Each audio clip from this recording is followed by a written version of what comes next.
அரங்கிலும் அவையிலும் அமர்ந்திருக்கும் அனைவருக்கும் என்னுடைய மனமார்ந்த வணக்கங்களை தெரிவித்துக் கொள்கிறேன்.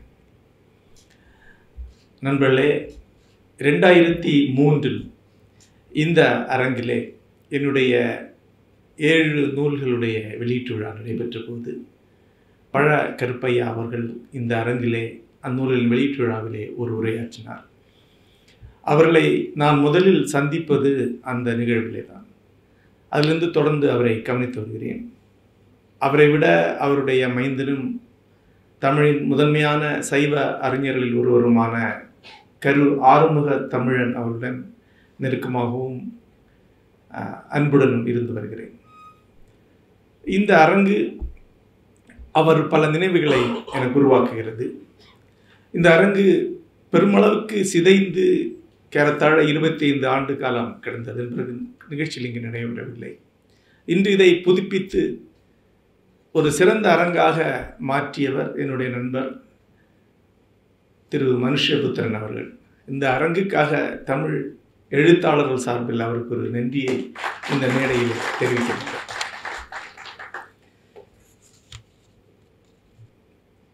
நண்பர்களே, இந்த அரங்கிலே பழ கருப்பையா அவர்களை பற்றி சில சொற்களை சொல்ல வேண்டும் என்றால், ஒரே சொல்லில் அரசியலில் தோற்று போன ஒரு ஆளுமை என்று தான் சொல்வேன். அது ஒரு கடுமையான சொல்லாக சொல்லலாம். ஆனால் அரசியலிலே நேர்மையாக இருந்தார் என்பதை அதனுடன் சேர்த்து கொள்ள வேண்டும். நேர்மையின் விளைவாக தோற்றார் என்று விரித்து கொள்ள வேண்டும். இந்த நூலை பற்றி சொல்லும்போது இதில் பக்கந்தோறும் விரிந்து வருவது தன்னுடைய தந்தை வழியாக பெற்ற செல்வத்தையும் தான் ஈட்டிய செல்வத்தையும் அரசியலிலே இழந்தவர் என்றுதான் இந்த நூல் சாட்சியம் பகிர்கிறது. ஈட்டியவர்களின் பட்டியலில் அவர் இல்லை. அதுவே இன்றைய சூழலில் ஒரு பெரிய தகுதி. இங்கே சில சொற்களை அவர் பொருட்டு சொல்ல வந்ததற்கான தகுதி என்பது அந்த தோல்விதான். சில சமணங்களில் மாபெரும் வெற்றிகளை விட சில தோல்விகள் மதிக்கப்பட தகுந்தவை, கவனிக்கப்பட தகுந்தவை. அவருடைய தோல்விக்கு என்ன காரணம் என்று அவருடைய மைந்தனிடம் இன்று பேசிக்கொண்டிருந்தேன்.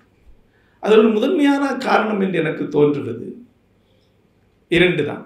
ஒன்று, அவருடைய இயல்பான கல்வி, அதாவது புத்தக கல்வி, வாசிப்பு, அது அவருக்கு அளிக்கக்கூடிய தன்னம்பிக்கை, அது அவருக்கு அளிக்கக்கூடிய ஒரு தோரணை.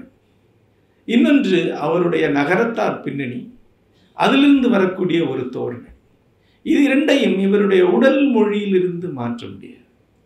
இந்த உடல் மொழி எதற்காக சொல்கிறேன் என்றால், பல ஆண்டுகளுக்கு முன்னால் அங்காடி தெரு படத்திற்காக நானும் வசந்த பாலனும் வெவ்வேறு கதை மாந்தர்களை யோசித்து கொண்டிருந்தோம். அதில் அந்த முதலாளி கதாபாத்திரத்திற்கு ஒரு நடிகர் தேவை. திரைப்படத்தில் ஒன்று உண்டு, திரைப்படத்தில் நடிக்க முடியாது, குறிப்பாக செல்வந்தராக நடிக்க முடியாது. சரியான தோற்றம் துணை நடிகர் வருவார், கண்ணால் பார்த்தா சரியா இருக்கும். ஆனால் புகைப்படத்தில் எடுத்து போட்டு பார்த்தா இவர் பணக்காரர்கள் இல்லைன்னு தெரிந்துவிடும். படித்தவரையும் பணக்காரரையும் வேறு ஆட்களை நடிக்க வைக்க முடியாது. ஒரு ஷாட்டில் வந்தால் கூட ஒரு நீதிபதி ஆக நடிக்க வைப்பதற்கு ஏறத்தாழ அதே தரம் கொண்ட ஒருவரை தான் நடிக்க வைக்க முடியும். ஓய்வு பெற்ற ஒரு பேராசிரியர் நடிக்க வைக்க முடியும்.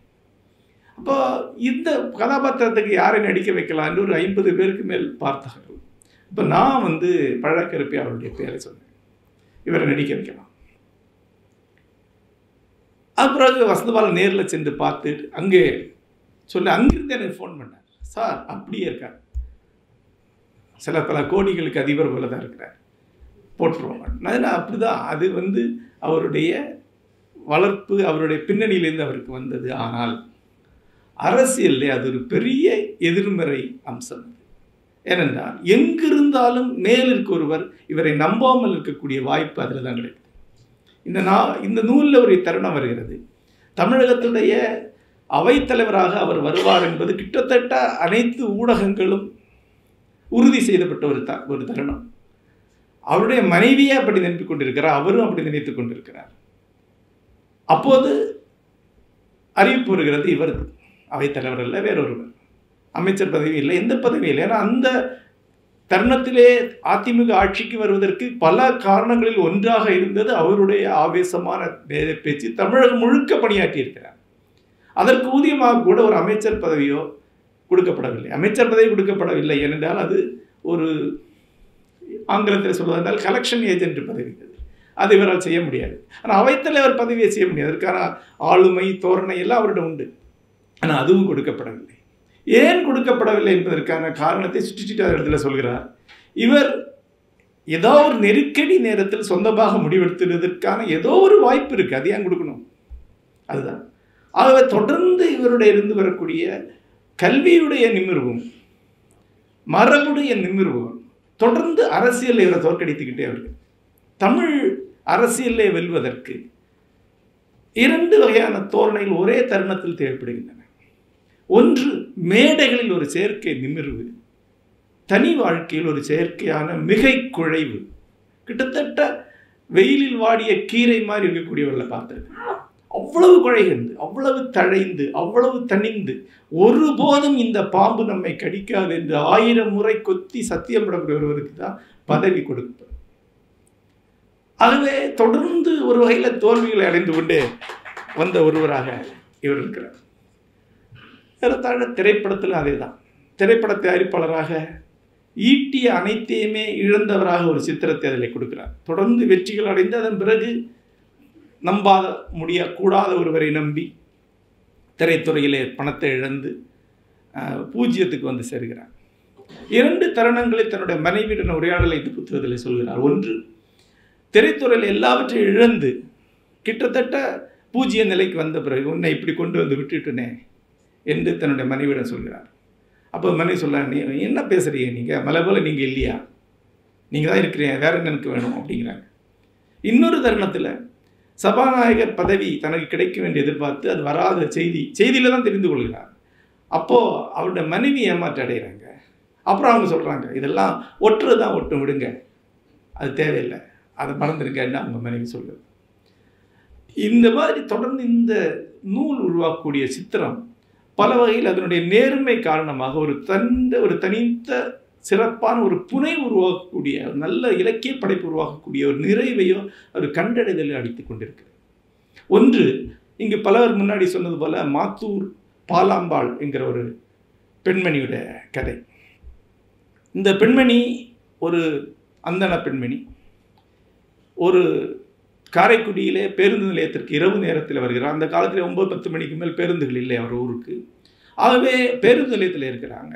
பேருந்து நிலையமும் காலியாகிவிட்டு யாருமே இல்லை. அதை ஒட்டி ஒரு போலீஸ் ஸ்டேஷன் இருக்குது. ஆகவே இவங்க போலீஸ் ஸ்டேஷனுக்கு போகிறாங்க. அங்கே போய் அங்கே இருக்க இன்ஸ்பெக்டர்கிட்ட இங்கே திண்ணையில் உட்காந்துக்கிறேன்னு சொல்லும்போது உட்காந்துக்க சொல்லிட்டு இன்ஸ்பெக்டர் வீட்டுக்கு போகிறாங்க. கொஞ்ச நேரம் கழிஞ்சு காவலில் அந்த அம்மா உள்ளே கூப்பிட்றாங்க. இவர் இந்த அம்மா உள்ளே போய் போகிறாங்க. அந்த 2 காவல் அந்த அம்மாவை கற்பழிக்கிறார். அந்த வல்லுறவை பற்றி அந்த அம்மா அறிக்கையிட போலீஸில் புகார் கொடுக்குறாங்க. மறுநாளைக்கு அந்த போலீஸ் காவல் நிலையத்துடைய காவல்துறை அதிகாரியே அவர்கிட்ட தான் முறையிடப்படுகிறது. அவரே அந்த காவல்துறை ஊழியர்கள் மேல் நடவடிக்கை எடுத்து உடனடியாக வழக்கு பதிவு செய்கிறார். ஆனால் அந்த வழக்கை அதற்கு மேல் இருக்கக்கூடிய அதிகாரி அது வழக்காக நீதிமன்றம் கொண்டு வர மறுத்துறார். அது போலீஸருடைய கௌரவத்தை பாதிக்க. அதற்கு எதிராக காரைக்குடியிலே பழக்கிருப்பையா இளைஞர்களாக இருந்த பழக்கிருப்பையா ஒரு பெரிய போராட்டத்தை முன்னெடுக்கிறார். இது ஜனதா கட்சி ஆட்சியில் இருந்த காலம் 1978. அப்போ நான் மாணவனாக இருக்கிறேன். அந்த போராட்டத்துடைய ஒரு ஆக்ரோஷமான ஒரு சித்திரம் அங்கே இருக்குது. அதற்காக இவர் நடத்திய தெரு போராட்டங்கள், போலீஸுடைய பிடிவாதம். போலீஸ் பொறுத்தளவில் அவங்கள எச்சரித்து விடலாம், அதுக்கு மேலே அவெல்லாம் பண்ண முடியாது. போலீஸாருடைய கௌரவம் போயிடும். போலீஸாரை யாரும் பயப்படாமல் ஆகிடுவாங்க. திருப்பி போலீஸாரை தான் சொல்லுவாங்க. நடவடிக்கை எடுத்தால் போலீஸாரை பயப்படாமல் ஆகிடுவார். ஆகவே அந்த போராட்டத்தை முன்னெடுத்து பெரிய அளவில் அதை கொண்டு போகிறார். அதற்கு அடி வாங்குறார். அதான் முன்பு சொன்னாங்க, மேடையில் ஏறி போலீஸார் அடிக்கிறாங்க. ஆனால் அதனுடைய முடிவு அரசியலை பற்றி யோசிக்கக்கூடிய அனைவருக்கும் ஒரு முக்கியமான முடிவு என்னவென்றால், அந்த பெண்மணி சில நாட்களுக்கு பிறகு ஒரு குளத்தில் செத்து கிடக்கிறாங்க. குளத்தில் விழுந்து செத்துட்டான்னு கதை முடிச்சிடறாங்க. அதை விட முக்கியமானது, சட்டசபையிலே அன்றைய முதல்வர் எம்ஜி ராமச்சந்திரன் அவர்கள் அந்த பெண்மணி ஒரு மனநோயாளி, ஆகவே அது புகார் தவறானது என்று சொல்லி அந்த விஷயத்தை அப்படியே முடிக்கிறார். மக்கள் அவ்வளோ பெரிய தலைவர் அப்படி சொன்ன பிறகு அது அவ்வளோதான் முடிஞ்சிருச்சு. எதற்கு சொல்ல வரேன் என்றால், இந்திய அரசியலில் இப்படி ஒரு போலீஸை நியாயப்படுத்தக்கூடிய அறமற்ற ஒரு அறிக்கையை விடாத அநேகமாக எந்த அரசியல்வாதியும் கிடையாது. நான் இங்கு வருவதற்கு முன் கேரள அரசியலில் ஏதாவது ஒரு அரசியல்வாதி இருந்திருக்கிறாரா? சி அச்சுதமேனன் தவிர எல்லா ஆட்களுமே எல்லாருமே போலீஸ் அராஜகங்களை நியாயப்படுத்தி இருக்கிறாங்க. அப்புறம் சி அச்சுதமேனன் நியாயப்படுத்தலே நான் நினைச்சிட்டு இருந்தேன். ஒரு நண்பர்கிட்ட கேட்டு, அச்சுதன் மேனன் மேலே அப்படி ஒரு குற்றச்சாட்டு உண்டா? அவர் வரிசையாக சொல்ல ஆரம்பிச்சார், இவ்வளோ இருக்கு. அதுக்கு எதிராக அங்க இருக்கிற மாபெரும் கவிஞர் வைலப்புள்ளி ஒரு பெரிய கவிதை எழுதியிருக்கிறார். அந்த பதவியில் இருக்கக்கூடியவர் போலீஸுக்கு இந்த கப்பத்தை கட்டி ஆகணும், அதுக்கு பதிலாக போலீஸ் அவருக்கு ஒரு விசுவாசத்தை கொடுக்கிறார். எத்தனையோ படங்களில் பெண்களின் கற்புக்காக வந்து இருக்கக்கூடிய அதே எம்ஜி ராமச்சந்திரன் தான் அந்த வார்த்தையை அங்கே சொல்ல வேண்டியிருக்கு. ஆனால் அந்த வார்த்தையை சொல்லாத ஒரு ஆட்சியாளர்கள் தமிழகத்தில் எத்தனை பேர் இருப்பாங்கன்னு நீங்கள் ஆராய்ச்சி பண்ணி பார்க்கலாம். எல்லாருமேலே அந்த கரை வந்து படிங்க. ஏன்னா அதிகாரம் அப்படிப்பட்டது. அதுதான் இந்த புத்தகம் எனக்கு அளிக்கக்கூடிய பாடமாக இருக்கு. எல்லா ஆட்சியாளர்களை பற்றி அதை சொல்ல முடியும். நாளை நான் தமிழகத்துடைய முதல்வரானால் நானும் ஒரு பேப்பர் எடுத்து அதை படிக்க வேண்டிய கட்டாயத்துக்கு ஆளாகும். ஏன்னா அதிகாரத்துடைய கோப்பு, அதிகாரத்துடைய அமைப்பு அப்படி. ஒரு அதிகாரம் வெளியே இதில் அமைச்சர்கள், சட்டமன்றம் எல்லாம் இருந்தாலும் கடைசியில் ஆயுதம் ஏந்திய ஒரு குழுவால் தான் அந்த அதிகாரம் தீர்மானிக்கப்படுது. அது போலீஸாக இருக்கலாம் அல்லது இராணுவமாக இருக்கலாம். நீங்கள் அதை நியாயப்படுத்தாமல் அந்த அரசின் மேல் இருக்க முடியாது. நீ யானை மேலே உட்கார்ந்துருக்கிறீங்க, ஆனால் யானையோட இயல்புக்கு நீ கட்டுப்பட்டு தான் ஆகணும். உங்கள் உடல் அசைவு என்பது உங்கள் உடல் அசைவு இல்லை, யானையோட உடல் அசைவு தான். திரைப்படங்களை பார்க்கலாமே, மலையாள திரைப்படங்கள் அதை காட்டுவாங்க. ஒருவன் இப்படி வந்துட்டு மட்டும்தான் காட்டுவாங்க. அந்த அசையை வச்சு அவன் யானை மேலே உட்காந்துருக்காரு உங்களுக்கு தெரிஞ்சிடும். கீழே சூம் டவுன் பண்ணால் அங்கே யானை இருக்கும். அதுதான் அதிகாரத்துடைய அசைவு. இரண்டாவதாக இந்த புத்தகத்தில் எனக்கு சுவாரஸ்யமாக இருந்த இடங்கள் ஒன்று, பழகரப்பியா அவர்கள் ஒரு பெரிய தனி நபர் போராட்டத்தை முன்னெடுக்கிறார். தமிழகத்தில் நிகழ்ந்த தனிநபர் போராட்டங்களில் மிக முக்கியமான 4-5 போராட்டங்கள் ஒன்று. ஒரு காலத்தில் அல்லது இன்னொரு 50 ஆண்டுகளுக்கு பிறகு தமிழகத்தில் வரலாறு எழுதப்படும் என்றால் அவ்வளோதான் அவருக்காக இடமாக ஒருவேளை ஒதுக்கப்படும். அது அவரே அந்த புத்தகத்தில் சொல்கிறார். அதாவது கண்ணப்பன் தமிழகத்துடைய அமைச்சராக இருந்தபோது, மு கருணாநிதி அவர்கள் முதல்வராக இருந்தபோது அவர் ஒரு முடிவு எடுக்கிறார். அது என்னவென்றால், திருப்பத்தூருக்கு குடிநீர் கொண்டு செல்ல வேண்டும். அப்ப ஜெயலலிதாவா? கண்ணப்பன் தான் இந்த புத்தகத்தில், எந்த கண்ணப்பன் தெரியாது.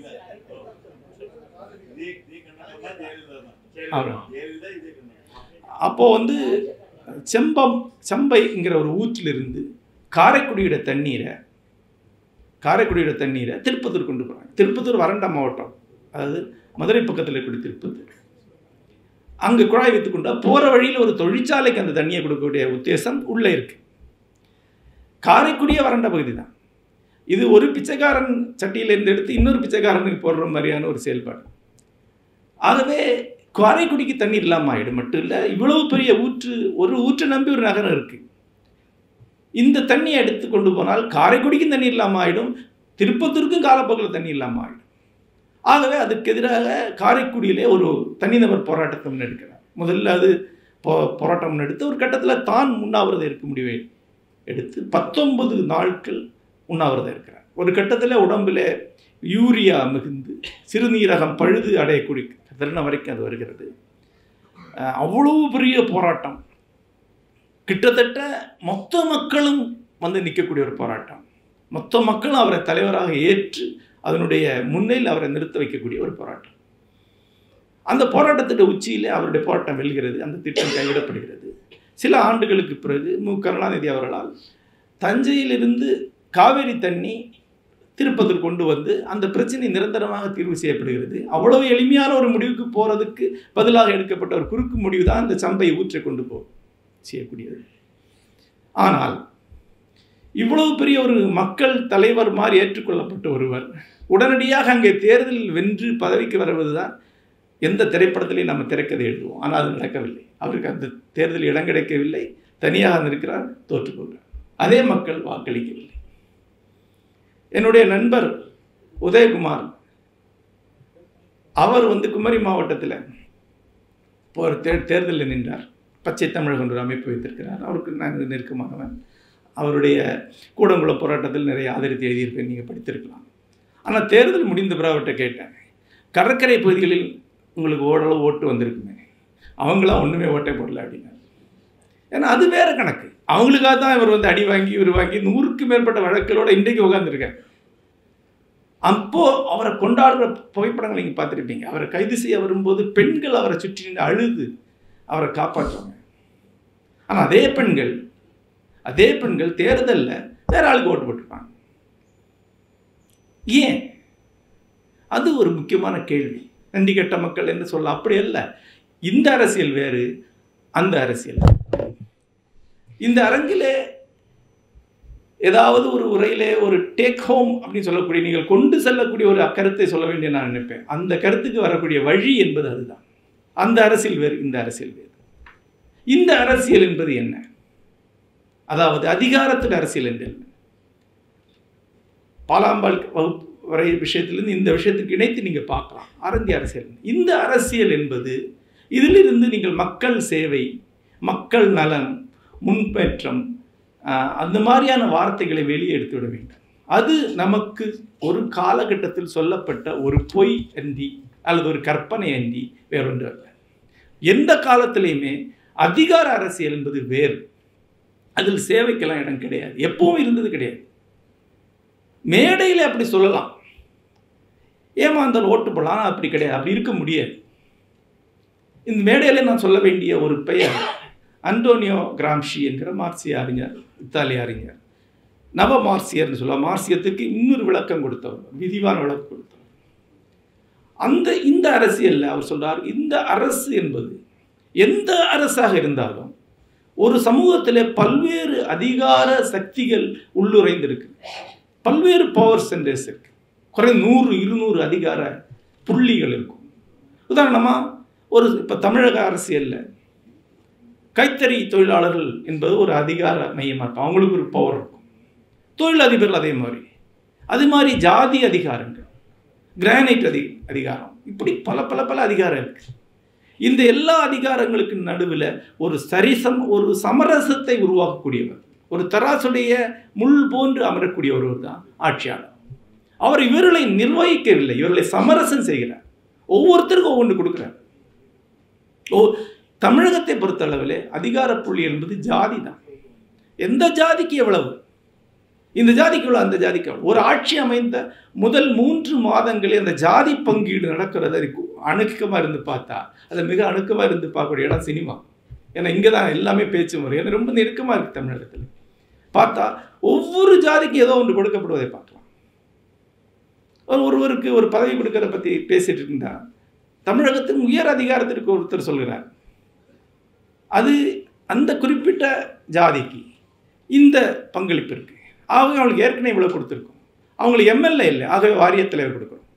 இப்படி தான் வரும். அது ஒருவர் பதவிக்கு வர்றதுக்கான காரணங்கள் இதுதானே ஒழிய அவருடைய தியாகம், போராட்டம், அவருடைய பங்களிப்பு, தகுதி என்பதல்ல. இப்போ உதாரணமாக தமிழகத்தில் கிறிஸ்தவர்களுக்கான பங்களிப்பு எப்படி கொடுக்கப்படுதுன்னா, சிஎஸ்ஐ கிறிஸ்தவர்கள் 3-4 தொகுதிகளில் செறிவாக இருக்கிறார்கள், அவங்களுக்கு எம்எல்ஏ மந்திரி வர முடியும். ஆனால் எண்ணிக்கையில் அதிகான கத்தோலிக்கல் தமிழகம் முழுக்க பரவி இருக்கிறார்கள், அவங்களுக்கு எம்எல்ஏ வர முடியாது. ஆகவே அவங்களுக்கு வேறு பதவி கொடுக்கணும். ஆனால் ஒரு வகையில் அது சரிதான், அது தப்புன்னு சொல்ல முடியாது. ஏன்னா பொற்கொல்லர்கள் போன்ற சின்ன சமுதாயம், வெற்றி தோல்வியை தீர்மானிக்க முடியாது சின்ன சமுதாயத்துக்கு கூட ஏதோ ஒன்று கொடுத்தாங்க. ஒரு அதிகாரம் இல்லாத ஒரு வாரிய தலைவரை அவங்களுக்கு கொடுப்பாங்க. இந்த பங்கீட்டில் பழகரப்பியா போன்ற இந்த போராட்டவாதிகளுக்கு என்ன இடம் இருக்க முடியும்? இது வேற அரசியல், அது வேற அரசியல், அது சமரசத்துடைய அரசியல். அது எதிர்மறையாக நான் சொல்லலை, அது பழைய மன்னராட்சியோட ஒப்பிட்டு பார்த்தா மிக முற்போக்கான ஒரு அரசியல். அங்கே ஒரு பிரதித்துவம் கிடையாது, மன்னர் தான் கேட்டு. இனி இப்போ அப்படி இல்லை, எல்லாருக்கும் ஏதோ ஒன்று கொடுக்கப்படுகிறது. திருநெல்வேலி மாவட்டத்தில் போயிட்டு இருக்கேன். அப்போது ஒரு சின்ன ஜாதி பூக்கட்டி பண்டாரம் பேரவை போட்டு அதில் ஒருத்தருக்கு ஒரு பதவி கொடுத்துட்டு போஸ்ட் ஓட்டியிருக்கேன். அப்போ அவங்களுக்கு ஒரு பதவி கொடுக்கப்படுது, அதுதான் ஜனநாயகம் உண்மையில்.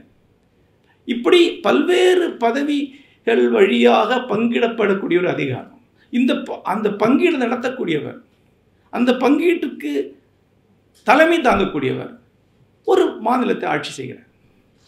இதுக்கிடையில் அவர் தொடர்ந்து ஒவ்வொரு நாளும் காலையிலேருந்து சாயங்காலம் வரைக்கும் இந்த சமரசத்தை பண்ணிகிட்டே இருப்பார். ஒரு சின்ன முடிவெடுக்க இருந்தாலும் எல்லாரும் வந்து உட்காருவாங்க, அவங்க பக்கத்தில் இழுப்பாங்க.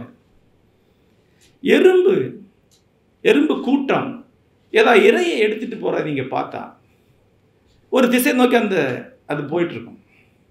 ஆனால் ஒரு பிளேடு வச்சு அந்த இறையை கட் பண்ணிங்கன்னா ஒவ்வொரு எறும்பும் ஒவ்வொரு திசையில் இழுக்கிறத நீங்கள் பார்க்க முடியும். ஒவ்வொரு எறும்பும் ஒவ்வொரு திசையை நோக்கி தான் இழுக்கு, பின்னால் தான் இழுக்கு எல்லா எறும்புமே. ஆனால் ஒட்டுமொத்த விசையால் அந்த பொருள் முன்னால் தான் போயிட்டுருக்கும். கடைசியாக அந்த எறும்புக்கு எங்கே போகணும் அங்கே போயிடும். அதுபோல தான் ஒவ்வொரு அதிகார குழுவும் அவங்களுக்கு வேண்டியது கேட்பாங்க. ஆனால் ஒட்டுமொத்தமாக அந்த மாநிலம் முன்னால் தான் போகும். அந்த அரசு நடந்துட்டு தான் இருக்கு, எப்படியும் நடந்துட்டு தானே இருக்கு. அதுதான் இந்த அரசியலில் நீங்கள் ஒரே ஒரு காரணத்தினால இடம் பண்ண முடியும். நீங்கள் எந்த அதிகார குழுவை, எந்த அதிகார சக்தியை, எந்த அதிகார புள்ளியை பிரதிநிதித்துவப்படுத்தீங்க. நீங்கள் இந்த ஜாதியுடைய, இந்த வணிகத்துடைய, இந்த பட்டாரத்துடைய நலன்களை பிரதிநிதித்துவப்படுத்தலாம் அவங்களால் நம்ப ஏற்கப்பட்டீங்கன்னா உங்களுக்கு ஒரு இடம் வரும்.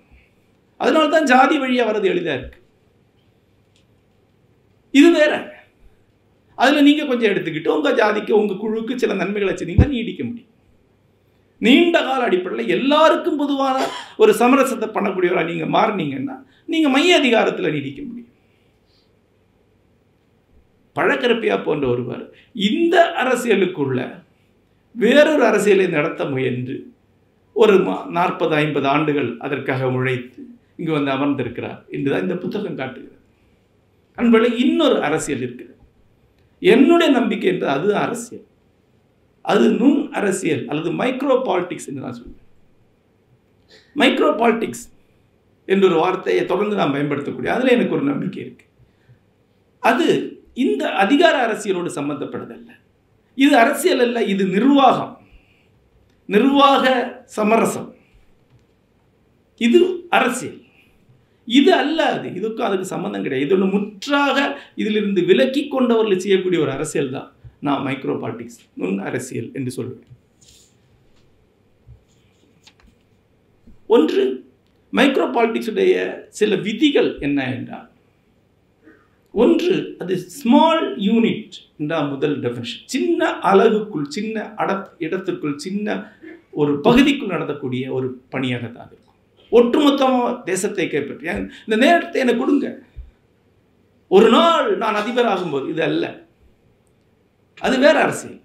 அது பெருசாக மாற்றத்தை உருவாக்காது.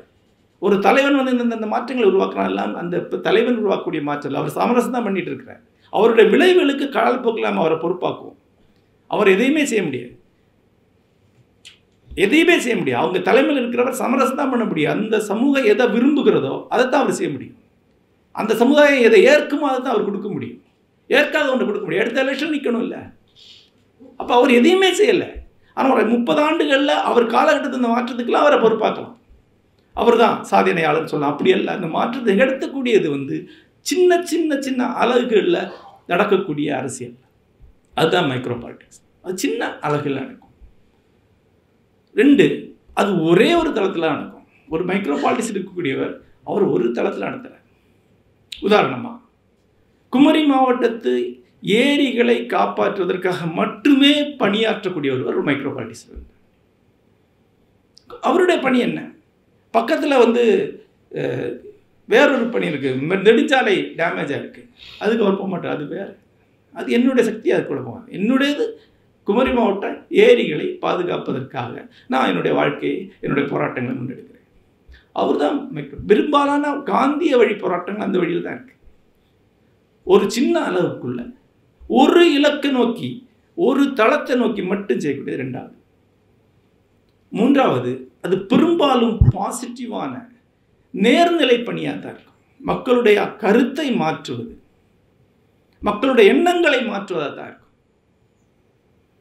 மக்களுடைய எண்ணங்கள் அழுத்தமான ஒரு மாற்றத்தை நீண்ட கால நேர்நிலை செயல்பாடு வழியாக மாற்ற முடியும்.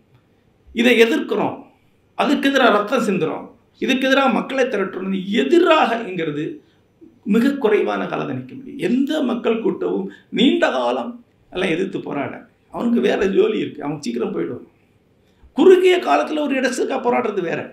ஆனால் தொடர்ந்து எதிர்நிலைகளை எடுத்துட்டு கொண்டு இருக்கிறவர் மைக்ரோ பாலிட்டிக்ஸ் இருக்க முடியாது. நம்பிக்கையோடு தொடர்ந்து பாசிட்டிவாக செயல்பட்டுக்கிட்டே இருக்கக்கூடியவர். நான்காவதாக நீண்ட கால அளவில் பண்ணுறது. ஓராண்டு 2 ஆண்டு அல்ல, 50 ஆண்டுகள் 30 ஆண்டுகள் ஒரு தளத்தில் மைக்ரோ பாலிட்டிக்ஸை தொடர்ந்து பணியாற்றக்கூடியவர் தான் அதில் ஏதாவது சாதனை ஆற்ற முடியும். அன்றில் ஏறத்தாழ பழக்கருப்பையாக செயல்பட்டு கொண்டிருந்த காலகட்டத்தில் இந்த மைக்ரோ பாலிட்டிக்ஸில் ஈடுபட்டிருந்த சிலர் எனக்கு தெரியும். உதாரணமாக டாக்டர் ஜீவா ஈரோடு அவர் எந்த அதிகார அரசியலோடும் தன்னை தொடர்படுத்திக்கல, வெளியே நின்றார். ஏறத்தாழ அந்த காலகட்டத்தில் தமிழகத்தில் சுற்றுச்சூழலுங்கிறத பற்றின ஒரு எண்ணமே கிடையாது, அப்படி ஒரு கருத்தே இங்கே கிடையாது, அந்த வார்த்தையே கிடையாது. அந்த வார்த்தையை அவர் உருவாக்கின வார்த்தை தான். தன்னுடைய செலவில் துண்டு பிரசனை அடித்து வெளியே விட்டு கொண்டிருந்தார். சுற்றுச்சூழலில் முழு வாழ்க்கையும் செலவழித்தார். இளைஞனாக எனக்கு அதோட தொடர்பு கொண்டிருந்த எனக்கு அது ஏதாவது பயன் இருக்காங்கிற ஐயம் ஏதாவது 10 ஆண்டு காலம் இருந்தது. அவர் மேலே ஒரு நம்பிக்கை இருந்த வழியை ஒருத்தர் அவருக்கு செய்து கொடுக்கறது நான் பார்க்கல. ஆனால் அவருக்கு நம்பிக்கை இருந்தது, தொடர்ந்து அந்த விஷயங்களை செய்து கொடுத்தார். ஆனால் இன்றைக்கு தமிழகம் முழுக்கவே சுற்று சார்ந்த ஒரு விழிப்புணர்வு இளைஞர் மத்தியில் இருக்குன்னா ஒரு முக்கியமான காரணம். அவள் தான் அதை ஆரம்பிக்குது. இதுதான் மைக்ரோ பாலிட்டிக்ஸ். அல்லது கிருஷ்ணமால் ஜெகநாதன் போல அப்படி ஒரு 100 பேரை என்னால் சொல்ல முடியும், அப்படி ஒரு 1000 இளைஞர்களை என்னால் சொல்ல முடியும். அவர்களோட தொடர்ந்து உரையாடல் இருக்கேன். அவங்க உருவாக்கக்கூடிய மாற்றம், அந்த மாற்றம் எண்ணங்கள் ஒரு பெரிய மாற்றம் வந்தாச்சு. இன்றைக்கி ஒரு இடத்துல ஒரு ஃபேக்ட்ரி தொடங்குறதா இருந்தால் அந்த மக்களிடமிருந்து ஒரு சாங்ஷனிங் அதுக்கு வர வேண்டியிருக்கு. அது சுற்றுச்சூழல் அழியாது அப்படின்னு சொல்ல வேண்டியிருக்கு. இப்படி சொல்ல வேண்டியவா இது பொருளாதாரம் வளரும் என்று மட்டும் சொன்னால் போதும். சுற்றுச்சூழலை பற்றி இன்றைக்கி பேசின மக்களுக்கு புரியுது. இந்த எண்ண மாற்றத்தை உருவாக்குவது நீண்ட கால அளவில் பொறுமையாக செய்யப்படக்கூடிய வேலை. அதாவது ஒரு சிற்றளவுக்குள், சின்ன யூனிட்டுக்குள்ள ஒரே ஒரு தளத்தில் பாசிட்டிவாக நீண்ட கால அளவில் பண்ணக்கூடிய வேலை தான் மைக்ரோ பாலிட்டிக்ஸ். அந்த பாலிட்டிக்ஸ் தான் உண்மையில் ஒரு மாற்றத்தை உருவாக்கும். பெண் கல்வி எப்படி இங்கே ஏற்கப்பட்டது? அந்த மைக்ரோ பாலிட்டிக்ஸ் வழியாக தான். இன்றைக்கி சர்வசாதாரணமாக பெண்கள் மறுமணம் புரிவது எப்படி ஏற்கப்பட்டிருக்கு? பெண்கள் கல்வி மைக்ரோ பாலிட்டிக்ஸ் வழியாக தான். 30 ஆண்டுகளுக்கு முன்னாடி உள்ள தமிழ் சினிமாவில் கூட மறுமணத்தை காட்ட முடியாது, ஓடாது படம். ஆனால் இன்றைக்கி அப்படி இல்லை. அல்லது சூழியல் சார்ந்த கல்வி எப்படி வந்திருக்கு? அல்லது திருநங்கையருக்கான அதிகாரம் எப்படி இங்கே என்றெடுக்கப்பட்டு, இது உட்பட சமூக நீதி உட்பட எல்லா விஷயங்களுமே மைக்ரோ பாலிட்டிக்ஸ் எனக்கூடிய தொடர்ந்த செயல்பாடு வழியாக அடையப்பட்டவை. அவை இந்த நூலிலிருந்து நான் சென்றடையக்கூடிய முடிவு என்பது, அதிகார அரசியலில் சேவை நோக்கத்துடன் உள்ளே நுழைந்த ஒருவர் தொடர்ச்சியாக அந்த அதிகாரத்திற்குள்ள தன்னை தகுதிப்படுத்தி கொண்டு, அந்த தகுதி என்றால் பிராக்கெட் தகுதி, அந்த தகுதிக்கு அடைய முடியாமல் தோற்று பின்னடைந்து கொண்டே இருந்த ஒரு சித்திரம் இந்த நூலில் இருக்கிறது. அதிலிருந்து இந்த அரசியலை புரிந்து கொள்ள, இது சரியானதா என்று புரிந்து கொள்ள எனக்கு ஒரு மிகப்பெரிய வாய்ப்பு அமைந்தது. ஏறத்தாழ இதே மாதிரி ஒரு புத்தகமாகத்தான் வலம்புரி ஜான் அவருடைய சுயசரிதை, அதை பற்றி நான் ஒரு கட்டுரை எழுதியிருக்கிறேன். அது அரசியலுடைய பின்தளங்களை பற்றின கட்டுரை நூல். அது எப்படிலாம் அதில் வியூகங்கள் அமைங்க, என்ன உண்மையில் என்ன நடக்குது, அதுபோன்று ஒரு பின்னணியை பற்றிய ஒரு நூல் இது. நண்பர்களே, இங்கே அரசியலை வெற்றி பெற்றவர்களை பற்றி சொல்ல, இங்கே தமிழக அரசியலில் மிகப்பெரிய பதவிகளை வகித்த, ஆனால் ஒரு 30 ஆண்டுகள் தாண்டி முன்னால் வகித்த 100 பேரை இங்கே சொன்னால் ஒரு பேரோட உங்களுக்கு தெரிந்திருக்க. இந்திய அரசியலில் செல்லுபடியாகக்கூடிய சில ஆளுமைகளை ஐக்கன்ஸாக மாற்றி வச்சுருப்பாங்க. சரி, அது ஒரு 5 பேர் அல்லது 6 பேர், அவ்வளோதான். மற்ற எல்லா வெற்றி பெற்ற அரசியல்வாதிகளும் 10 ஆண்டுகளுக்குள் முழுமையாக மறக்கப்படுவாங்க. தமிழகத்தில் அமைச்சராக இருந்த எத்தனை பேரோட பேர் உங்களுக்கு தெரியும்? தமிழகத்தில் 30 ஆண்டுகளுக்கு முன்னால் அமைச்சராக இருந்து யாருடைய பேராக உங்களுக்கு தெரியுமா? என்கிட்ட பல பேர் நாஞ்சிலார் என்று போடுவாங்க. ஒரு அஞ்சலி ஏதோ ஒன்று நினைவு கூட்டல நாஞ்சிலார்னு போட்டிருந்தாங்க. இப்போ என்கிட்ட ஒரு சொன்னார், இறந்தது தப்பாக போட்டிருக்காங்களே, அப்புறம் அவனை கவனிச்சு பாரு, கீழே எத்தனை வருஷம் இறந்து எத்தனை ஆண்டுகள் ஆயிடுச்சுன்னு பாரு. பார்த்துட்டு ஆமா அப்படிங்க. நாஞ்சில் மனோகரன் என்று ஒருவர் இருந்தார், அவரை பற்றின அறிவிப்பது. அப்படிங்களா? நம்ம ஊர்லையா? நம்ம ஊர்லே தான். ஒரு காலத்தில் நாஞ்சிலார்னா அவர் தான். தமிழகத்தில் நம்பர் 2 இருந்திருக்கிறேன். கையில் ஒரு தடி வச்சிருக்கனால ஒரு ஐக்கன், அவர் ஒரு கையில் ஒரு கோல் வச்சிருப்பார். இன்னைக்கு யாருக்கு அவர் தெரியுமா? அதிகார அரசியல் எப்போ பணி நிறுத்தினீங்களோ அப்போயே ஓய்வு பெறும்போது நாம் சொல்லுவோம், ஒரு அதிகாரி ஓய்வு பெறும்போது இவருடைய இடைவெளி நிரப்ப முடியாததுன்னு சொல்லுவோம். அதன் என்ன அர்த்தம்னா, நீ எந்திரிச்சு அங்கே போனோன்னு இது நிரம்பிடுன்னு அர்த்தம். ஆற்று நதியில் தண்ணி அள்ளுற மாதிரி தான். ஆக அதிகார அரசியல் இருக்கக்கூடிய யாருக்குமே நீண்ட கால மதிப்பு என்பது கிடையாது. கால மதிப்பே கிடையாது. இருக்கும் நாற்காலி மட்டும்தான் மதிப்பு. நீ எந்திரிச்சுன்னு இன்னொருத்தர் உட்காருவார். அதுபோல தான் எங்கள் அலுவலகத்தில் சொல்லுவாங்க, எல்லா செயல்களையும், அதாவது பென்ஷன் வாங்குறது எல்லாத்தையும் பென்ஷனிங் டேட்டுக்கு முன்னாடி செஞ்சிடணும். ஏன்னா அது வரைக்கும் அது சர்க்கார் ஊழியர். அது கழித்து ஒரு வாரம் கழித்து வந்தால் என்ன வேணும், யார் நீங்கன்னு கேட்பா அதே அலுவலகத்தில். அதுதான் அமைச்சர்களுக்கு. ஆக வெற்றி என்பது இங்கே அதிகார அரசியலில் வெற்றி அல்ல. ஆகவே தோல்வியும் அல்ல. நன்றி, வணக்கம்.